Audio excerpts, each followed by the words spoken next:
అన్నదిని వాళ్ళు ఆడ ఆగబడుతుంటే మీ కాంగ్రెస్ ప్రభుత్వం ఉంది కాబట్టి చూసుకుంటూ ఊరుకుంటారు. ఇది కరెక్ట్ వైఖరి కాదు. దీని మీద తక్షణమే ముఖ్యమంత్రి గారు స్పందించాలని నేను డిమాండ్ చేస్తున్నా.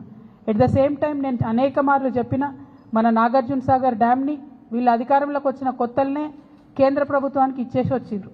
ఇప్పుడు పరిస్థితి ఏంటంటే చిన్న రిపేర్ వర్క్ చేయాలి నాగార్జున సాగర్లో అంటే 2 నుంచి 3 నెలలు పడుతుంది. వీళ్ళు కేఆర్ఎంబీకి రాయాలి, కేఆర్ఎంబీ ఇంకెవరికో రాయాలి, అక్కడ నుంచి పర్మిషన్ రావాలి. అంటే మన భూభాగంలో మన డబ్బులతో కట్టిన ప్రాజెక్టులకు కూడా పర్మిషన్లు వస్తున్నాయి. పర్మిషన్లు రానటువంటి పరిస్థితి. కాబట్టి దీని మీద కూడా తక్షణం స్పందించాలి. అన్నిటికన్నా ఇంపార్టెంట్ ఇప్పుడు కృష్ణా వాటర్ బోర్డు మీటింగ్ మన జరగబోతా ఉన్నది హైదరాబాద్లో. కృష్ణా ట్రిబ్యునల్ హియరింగ్ జరుగుతూ ఉన్నది హైదరాబాద్లో, ఈ వారంలో జరుగుతున్నది.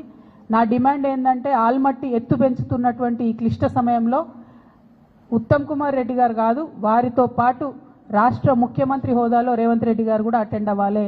మీరు అటెండ్ అయితేనే మనకు రావాల్సినటువంటి న్యాయం జరుగుతుంది, మనకు దక్కాల్సినటువంటి వాటా దక్కుతుంది. మీ సిన్సియారిటీ ఏందో కూడా ప్రజలకు అర్థమవుతుందని చెప్పి ఈ సందర్భంగా నేను డిమాండ్ చేస్తూ ఉన్నాను.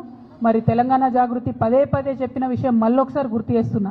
ఇదంతా ఎందుకు జరుగుతుందంటే నీళ్ల విషయంలో ఆంధ్రాలో పనిచేసినటువంటి ఆదిత్యనాథ్ దాస్ గారిని తెలంగాణకు అడ్వైజరీగా పెట్టుకున్నప్పటి నుంచే ఈ ఇబ్బందులన్నీ జరుగుతున్నాయి.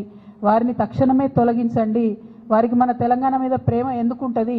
కనీసం మీకుందని మీరు నిరూపించుకోండి, మీరు ఆలోచన చేయండి, కృష్ణా నదిని కాపాడండి అని చెప్పి నేను ప్రభుత్వాన్ని డిమాండ్ చేస్తూ ఉన్నాను. Thank you. జై తెలంగాణ, జై జాగృతి. Krishna thank you. జై తెలంగాణ.